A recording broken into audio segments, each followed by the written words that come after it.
नमस्कार, आप देख रहे हैं इंडिया स्पीक डेली और मैं हूं आपके साथ मिंटू झा। संसद के शीतकालीन सत्र में गुरुवार को प्रयागराज के सांसद उज्ज्वल रमन सिंह ने लोकसभा में शून्यकाल के दौरान केंद्र सरकार से मांग की कि देश भर में देसी गायों की नस्लों को संरक्षण देने की जरूरत है, इसलिए गाय को राष्ट्रमाता या राजमाता का दर्जा देना चाहिए। उन्होंने गौवंश के सभी जानवरों के वध पर पूरी तरह प्रतिबंध लगाने की मांग की। कांग्रेस सांसद द्वारा इस मांग ने हैरान कर दिया है। गाय को राष्ट्रमाता का दर्जा देने के लिए शंकराचार्य स्वामी अभिमुक्तेश्वरानंद सरस्वती लगातार प्रयास कर रहे हैं। कांग्रेस के उज्ज्वल रमन सिंह ने इस मुद्दे को उठाते हुए कहा, गाय राष्ट्र पहचान और गौरव का प्रतीक है। देश में देसी गायों की आबादी तेजी से घट रही है। उनकी गरिमा, सम्मान और संरक्षण की तत्काल आवश्यकता है। उन्होंने गौवंश के सभी पशुओं के वध पर प्रतिबंध लगाने की मांग करते हुए कहा, गाय को राष्ट्रमाता या राजमाता का दर्जा दिया जाए। इसके लिए शंकराचार्य स्वामी अभिमुक्तेश्वरानंद सरस्वती लगातार प्रयास कर रहे हैं।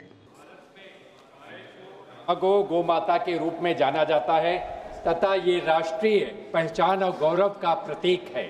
आज भारत में जो देसी नस्ल की गायें हैं, तेजी से उनकी आबादी घट रही है और तेज गति से विलुप्त होती जा रही हैं।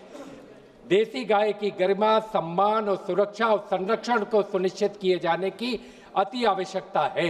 इसके साथ ही गाय, बछड़ा, बछड़ी, बैल और सांड के वध पर प्रतिबंध, वध के लिए गाय के परिवहन और निर्यात पर प्रतिबंध और गाय को किसी अन्य तरीके से बिक्री, खरीद, निपटान पर प्रतिबंध और गाय के मांस को अपने कब्जे में रखने पर भी प्रतिबंध और शुद्ध देसी गायों की नस्ल की गायों को संरक्षण दिए जाने की आवश्यकता है।